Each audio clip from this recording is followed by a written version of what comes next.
¿Qué tal? Muchas gracias por acompañarnos en este programa especial aquí en Plataforma Electoral, el canal de televisión del Tribunal Electoral del Poder Judicial de la Federación.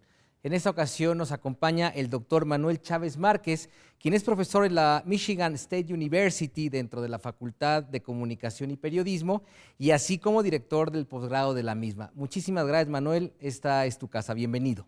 Muchísimas gracias, Ricardo. Muy amable. Empecemos, Manuel. ¿Cuál es el motivo de tu visita a México? Bueno, y en este momento al tribunal. Ajá. Muchísimas gracias. En primer lugar, estoy aquí porque hay una coordinación de tres universidades, de tres países, sería Alemania, Estados Unidos y México, en donde diferentes instituciones estamos participando en estudiar mejor los aspectos de la comunicación de crisis, cuáles son las áreas de las que tenemos que hablar, discutir, analizar y estudiar sobre las crisis que siempre se van a dar, desastres naturales, aspectos de energía, aspectos de salud.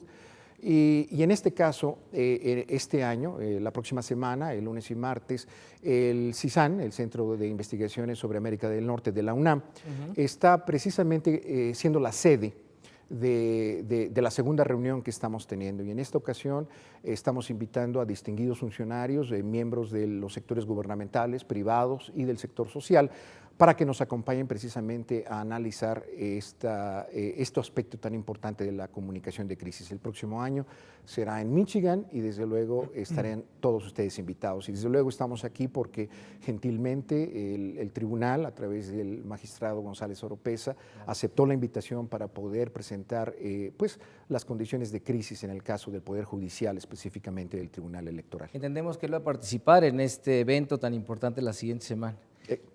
Manuel, entremos de lleno con el tema. ¿Cómo definir una crisis gubernamental, una crisis periodística, una crisis mediática? ¿Cómo lo defines tú? Empezamos con la premisa de que las crisis siempre van a estar ahí. No importa en qué institución estemos, siempre va a haber condiciones en las que se puede planear lo que va a suceder en condiciones normales operativas. Pero lo que no sabemos es cuándo va a haber eventos que no podemos predecir, que son literalmente salen fuera del control, tanto operativo como de diseño, de planeación de las instituciones, de las organizaciones, de los gobiernos. Sorpresivo, ¿no? Exactamente. En este caso estamos hablando de desastres naturales. Estamos hablando, desde luego, de accidentes, el accidente de Fukushima, del cual que vamos a hablar en Japón. Claro. Se da un terremoto, se da después un tsunami y el impacto directo a la planta nuclear cerca de Tokio. El accidente, bueno, no es accidente, sino el avión de Germanwings, claro, de Alemania, sí. Que choca en los Alpes y que desde luego después se convierte en un problema seriosísimo, no solamente para la compañía, pero para el gobierno alemán. Así es, un problema de comunicación, de no saber cómo enfrentar una situación. Exacto. Y también algo que hemos visto es de que los tribunales también están expuestos a este tipo de situaciones, es decir, no importa en qué nivel estén, incluyendo la Suprema Corte de Justicia de cualquier país, tienen que ver con este tipo de situaciones, porque nos referimos a los casos de personajes que llaman mucho la atención, personalidades que muchas veces los tribunales no están planeando tener a esa persona en su docket de actividades de revisión judicial, y sin embargo, pues están enfrente de ellos y se convierte en una verdadera pesadilla, no solamente para los responsables de comunicación social, pero también para los mismos jueces y todo el personal de apoyo que están cercanos a la estructura y a la decisión legal sobre ese caso. Imagínate, desde luego, personalidades, pero estamos hablando también de partidos, de organizaciones que eventualmente se convierten, desde luego. No importa qué protocolo tienes tú preparado, algo va a estar ahí que puede rebasar. Sí, porque un mal manejo de información impacta no nada más en la institución, sino que de manera social. A ver, te pregunto, ¿cómo identificar una crisis de una nota que es negativa, una nota que de manera coyuntural en hablemos del Tribunal Electoral, alguna sesión pública en donde pues alguno de los personajes o partidos políticos que impugnaron algún tipo de procedimiento electoral se inconformaron y claro, pues los magistrados resuelven siempre pues, a favor de alguno.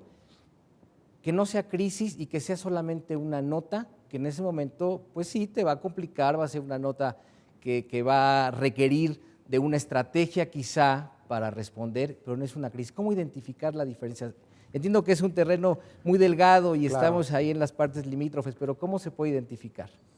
Esa pregunta, Ricardo, es probablemente precisamente lo que nos da a nosotros los académicos la oportunidad de poder pasar meses literalmente tratando de estudiarlo, tal y como lo definiste tú, que hay una línea tan fina que muchas veces es difícil poder ver cuándo algo se convierte en una crisis, cuando de hecho no se esperaba que fuera una crisis.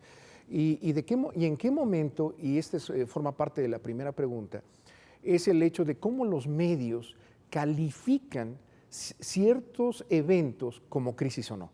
Y es aquí la parte mediática en donde tiene una influencia que a veces nosotros hemos tratado de analizar dos aspectos que son fundamentales. Uno, lo que se llama encuadre, el famoso framing, y el otro es el avance de las agendas políticas, tanto públicas como de los medios. Eso yo creo, Ricardo, que es la parte más delicada porque no puede, en este caso el tribunal, predecir si un evento que pudiera tener una conducta natural, ciertos periódicos pudieran, o ciertos medios, o ciertas personalidades mediáticas pudieran utilizarlo como para el avance de una agenda editorial. De una agenda, exactamente. Y esa es la parte que es muy difícil y que desde luego se convierte en un reto fundamental a quienes son los responsables de la comunicación social, porque eso es impredecible. Sí. Y eso es lo que nosotros tratamos más o menos de predecir de estudiar y de tratar de ayudar a los comunicadores, de decir, bueno, estos pueden ser los ángulos, estos pueden ser los escenarios, y desde luego aquí son las oportunidades que se pueden utilizar en los medios de comunicación social. Te pregunto, y como comentario también, a ver si coincides, hay una parte en las crisis, ya hablando como crisis institucional o de gobierno, que está muy ligada con la transparencia y la rendición de cuentas. Es decir, la agenda mediática normalmente va dirigida a este tipo de investigación periodística. La información, la transparencia son fundamentales para que se abran las instituciones, para que sean cajas de cristal y la gente pueda asomarse, pueda acercarse y conocer de primera mano. ¿Cómo ves tú este maridaje, digamos, entre transparencia, rendición de cuentas, crisis, agenda mediática? Es sin lugar a duda, Ricardo, probablemente lo que nos va a dar una oportunidad de trabajar los próximos 10 años en términos precisamente de qué constituye esa comunicación de crisis, cuál es la agenda mediática, de qué manera se tienen que sincronizar los aspectos y de qué manera puede uno poder identificar los encuadres que vienen en cada tema. Yo diría que ese probablemente son los temas de investigación que nosotros los académicos tenemos que empezar a buscar, porque ustedes quienes están en la parte del diseño de la política y de la implementación de la comunicación social, están con la presión de resolver la situación y nosotros lo vemos después. ¿Qué fue lo que pasó? ¿Cómo lo hicieron? ¿Quién lo manejó? Y desde luego, la transparencia y el rendimiento de cuentas se convierten en una especie de encuadre también, que muchas veces tiende a convertirse no en un problema, pero en un reto para poderse manejar con el cuidado que se tiene que hacer. ¿A qué me refiero? Al hecho de que hay privacidad, al hecho de que tenemos que proteger a las víctimas, al hecho de que hay que proteger a los afectados, al hecho de que no se pueden divulgar ciertos nombres o todavía la investigación se está dando, los tribunales están todavía funcionando en la acumulación de pruebas y muchas veces los medios están tratando ya de sentenciar. Y muchas veces el público también empieza a sentenciar cuando ni siquiera hay los elementos necesarios para poder hacer un análisis. Entonces, yo creo que toda sociedad se beneficia del rendimiento de cuentas y se beneficia de la transparencia. Eso es indudable. Los países más avanzados, desde luego, tienen modelos muy amplios en cuanto a darle esa oportunidad a los medios y la responsabilidad que tienen las organizaciones públicas de ser transparentes y de dar rendimiento de cuentas. Pero hay que ser muy cuidadosos en qué momento esa información puede ser compartida, sobre todo al público, y cuando hay duda, y estarás de acuerdo conmigo, Ricardo, hay que aclararlo inmediatamente, antes de que dar oportunidad al rumor, antes de dar oportunidad a que se empiece a cambiar el tema y a que precisamente otros intereses puedan utilizar a los medios para cambiar las decisiones. Me quedé pensando ahorita que platicabas de este asunto que es muy interesante. Las coberturas hoy son distintas a las de hace no tantos años, pero bueno, ya han pasado quizá unos 10 años. A ver, una información que se genera en una fuente, antes pues esperabas al día siguiente para ver cómo se publicaba, cómo se difundía, y tenías como terreno y espacio para controlarlo de alguna manera. Hoy no. Hoy difundes una información por parte de la fuente y la tienes en redes sociales en el momento, en los portales y a nivel mundial. Entonces puede ser, si no manejas bien la crisis, puede ser una agonía terrible y ya no puedes esperarte, tienes que actuar en el momento, y la pregunta es, ¿en qué momento actuar? Ahora con las nuevas coberturas, en el momento en que sale el primer tweet o el primer portal, o te tienes que esperar para ver al día siguiente los periódicos. ¿Cómo manejar esa parte de los tiempos hoy con las redes sociales y la inmediatez de la comunicación? Correcto. Yo creo que esa es también otra parte en la que todos estamos, los académicos y desde luego los profesionales de la comunicación y ustedes que son los responsables de la comunicación institucional, estamos tratando de poder entender. Nuestra universidad y la Facultad de Comunicación, Ciencias y Artes de Michigan State, nosotros somos de las 10 mejores de Estados Unidos, y el programa de medios somos 5 a nivel nacional en los Estados Unidos, estamos en el 5º lugar. Y algo que nosotros hacemos es preparar a los productores y a los reporteros que van a estar en CNN, a los nuevos reporteros y editores del New York Times, del Washington Post, que no solamente son medios nacionales en Estados Unidos, pero son medios globales, como tú lo acabas de mencionar. Y algo que estamos incluyendo en nuestro entrenamiento es el uso de sistemas digitales. Hace poco me reuní con el director de noticias de National Public Radio, de NPR, que es la radio pública de Estados Unidos, y me decía, Manuel, esto, que es precisamente lo que tú decías, Ricardo. Dice, Manuel, hace 6 años yo no me tenía que preocupar por los twitters, yo no me tenía que preocupar por la comunicación digital. Ahora quiero que me acompañes a la redacción para que veas que todos y cada uno de los reporteros, redactores, comentaristas, los mismos protagonistas en programas, están siempre buscando de dónde está el Twitter. Y ella me lo manejó en una forma muy interesante, Ricardo. Dice, ahora el periodista utiliza precisamente las redes sociales, incluyendo también a los responsables de la comunicación social, y utiliza eso como una red, es como red de pescar. Y entonces es buscar qué es lo que se está mencionando. La pesca. Exactamente, sales a pescar. Y entonces dice, esto no existía, hace 6 años esto no existía. Dice, cuando nosotros nos enteramos del accidente del avión que chocó en San Francisco, te debes de acordar, un avión coreano que pegó en la rampa, entrando en el aeropuerto de San Francisco, hace unos 3 o 4 años. Pasaron 30 segundos para que la primera fotografía y la primera noticia estuviera en Twitter. Pasó cerca de 45 minutos para que los medios oficiales, que sería el San Francisco Chronicle, y las estaciones de televisión pudieran mover todos sus equipos para irse a las instalaciones del aeropuerto. Así es. Imagínate, Ricardo. Sí, claro. Y eso es lo mismo que está sucediendo, que sucede con los tribunales, que está sucediendo con el Tribunal Electoral, en donde un caso con ciertos personajes que llaman la atención nacionalmente, también empiezan a tuitear, y desde luego hay toda esta red que está de periodismo, esta red mediática que está tratando de pescar y que de repente utiliza algo. Algo que es muy problemático también, y que tú estarás de acuerdo, es el hecho de que parte de esta pesca, hay peces que valen la pena mantener, pero hay otros que no. Y hay muchas redes, como por ejemplo Reddit, que se encarga de difundir y de retransmitir sin filtrar. Y también Twitter es un problema que tiene. Twitter no está filtrado. Y el problema es de que no sabes qué es lo que estás pescando.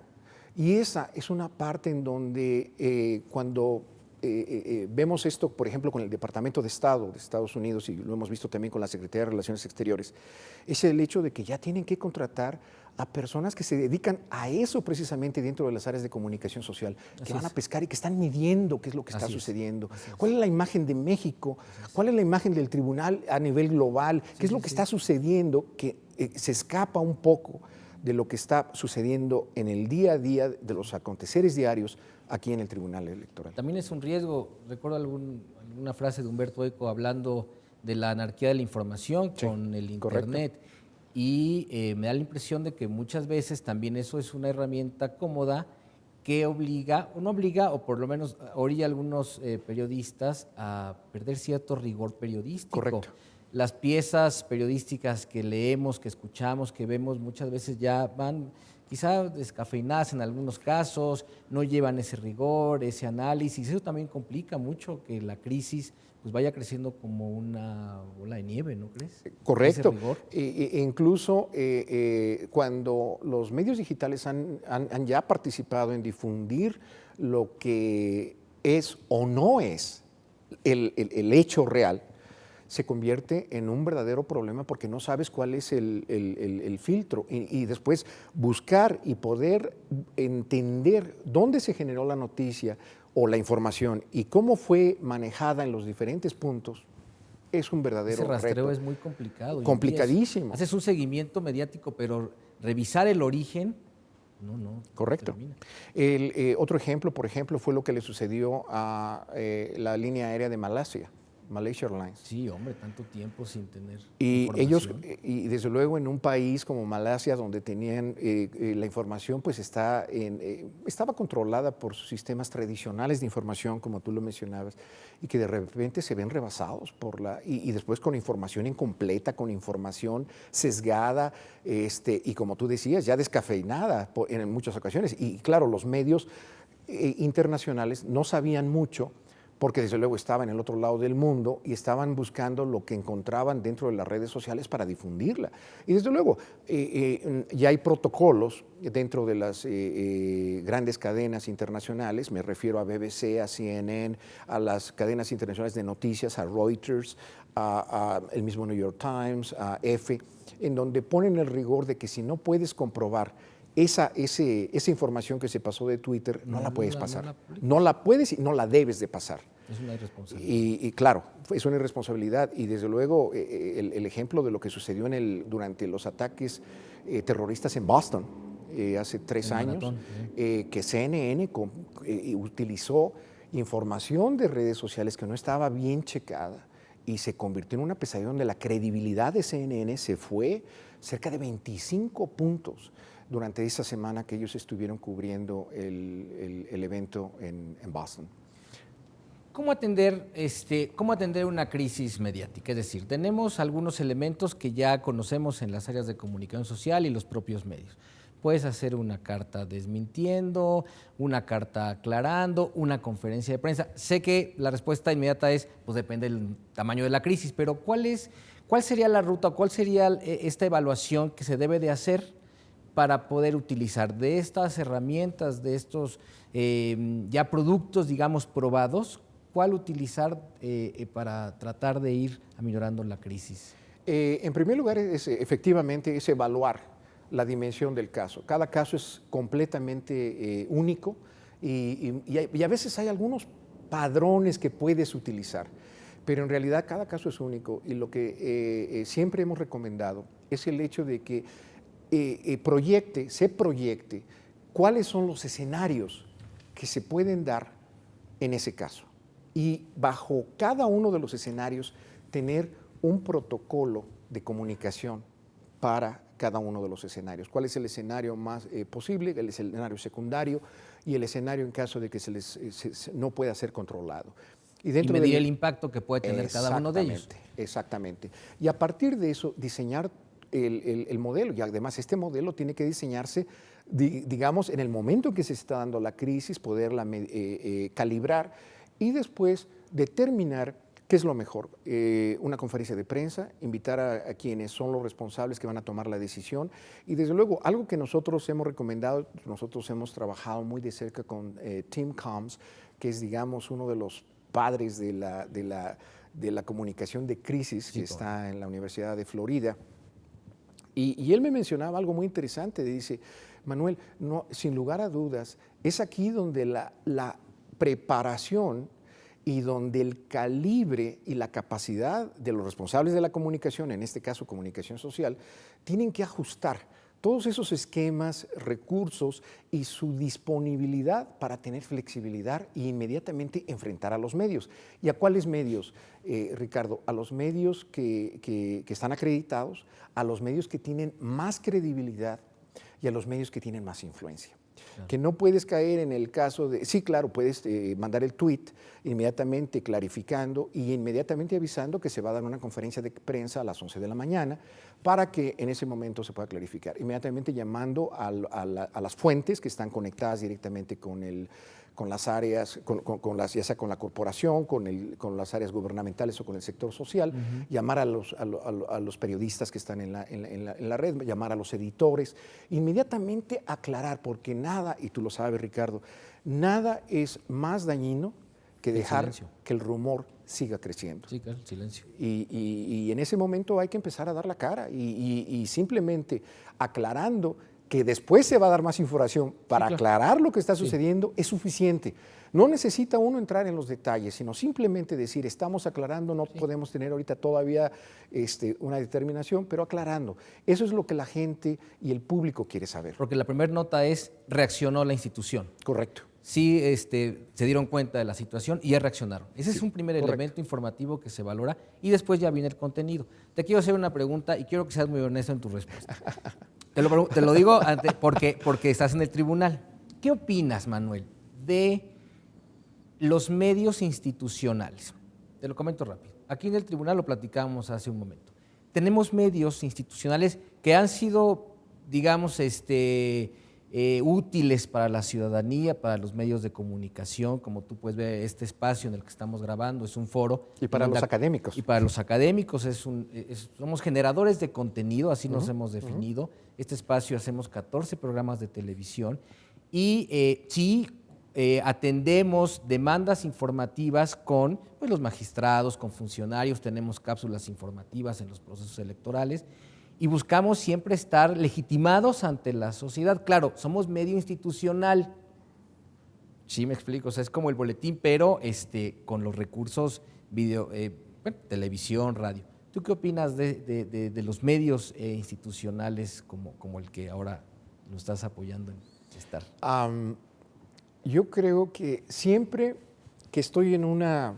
Te voy a contestar en una... Y gracias, Ricardo, porque me pediste que fuera yo honesto. Sí, por favor, es muy importante. Y es el hecho de que cuando estoy en conferencias internacionales o incluso en conferencias en los Estados Unidos, cuando hablo de la capacidad que cada organismo de gobierno, institución de gobierno o del sector privado deben de concebir y deben de tener.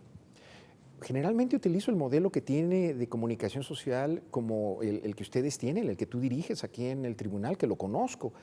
Y es el hecho de que ustedes, el tribunal, decidió desde un momento temprano, y claro, lo ha ido modificando, es el hecho de que están preocupados porque en función de transparencia y en función de rendimiento de cuentas, la imagen del tribunal y las sentencias y los procedimientos del tribunal estén bien claros y sean evidentes para el público. Pero hay una parte muy clara, el hecho de que comunicación social es proactiva. Y eso es algo que a mí me ha llamado la atención, que estoy muy orgulloso de poder, me considero amigo del área, me considero de ustedes, amigo de ustedes, y es el hecho de que ustedes son proactivos y están preparados y están pensando en qué es lo que está sucediendo y qué es lo que se puede hacer cuando tienen el reto de una crisis, que eso no sucede. En el caso de lo que yo he trabajado con los tribunales federales en Estados Unidos, yo soy profesor en el programa judicial de administración judicial de la universidad.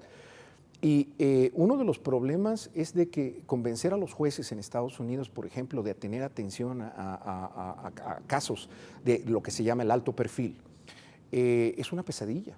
Y no tienen a nadie o tienen nada más a una persona o a dos y a veces no saben cómo resolverlo. Y se convierte en un talón de Aquiles en el que incluso, te quiero decir, ha habido casos en que hay jueces que han perdido el puesto simplemente porque la información o desinformación rebasa, porque no tienen a una oficina de comunicación social que les esté ayudando y que esté haciendo el puente con los medios para poder informar y diluir la desinformación, que eso es muy importante. No, yo estoy verdaderamente, si tú me preguntas qué pienso, y ahí va la respuesta concreta, es de que pues siempre presumo al área de comunicación social del tribunal porque yo creo que es un buen ejemplo de lo que se debe de hacer. Y ustedes, yo le decía al magistrado González Oropesa que el Tribunal Electoral maneja crisis en forma permanente, que cada uno de los temas que ellos ven, cada uno de los casos que ellos ven, pues es una crisis y en muchas ocasiones, claro, es una crisis, puede ser local, puede ser estatal, pero son crisis nacionales en muchas ocasiones. Y que duran, ¿eh? Y duran. Exactamente, y de larga duración que están siempre ahí. Y desde luego, no te envidio, Ricardo. Afortunadamente, qué bueno que tengo acceso a ver los programas, a ver todo lo que tienen ustedes, porque lo estoy documentando y puedo ilustrar efectivamente el trabajo que ustedes están haciendo. Nuestra fuente está cada vez más especializada. Cursos, talleres, son reporteros que cubren el INE y el tribunal, conocen bien los temas electorales y eso nos ayuda mucho. Claro. No me queda más que agradecerte infinitamente esta plática, que hayas estado con nosotros. No sé si tú quieras agregar algo para finalizar, algún comentario final, Manuel. Bueno, Ricardo, muchísimas gracias por la invitación, muchas gracias por la oportunidad de poder platicar contigo de esta invitación que todavía tenemos al público, de si quieren ir a la invitación, claro, a la conferencia taller que vamos a tener el lunes y martes en la UNAM, en el CISAN. Si van a la página del CISAN de la UNAM o buscan a Lameda @unam.mx, ahí está toda la información del evento. El cintillo con la información. Ahí está todo el evento. Y desde luego estoy a las órdenes y queremos ver a más comunicadores mexicanos, a más profesionales mexicanos que se vayan a especializar también en Estados Unidos para que nosotros les demos oportunidad de ver lo que están haciendo ellos y lo que no están haciendo para que puedan traer las mejores prácticas por acá. Y te agradezco infinitamente la oportunidad. Nosotros somos los agradecidos. Y están ustedes invitados a ir a Michigan. Muchísimas Nosotros gracias. tenemos el canal público del Estado, así que por allá alguna vez estarán con nosotros. Muchas gracias, doctor Manuel Chávez. Muchas gracias a usted por seguirnos y quédese con la programación de Plataforma Electoral, el canal de televisión del Tribunal Electoral del Poder Judicial de la Federación. Seguimos. Gracias.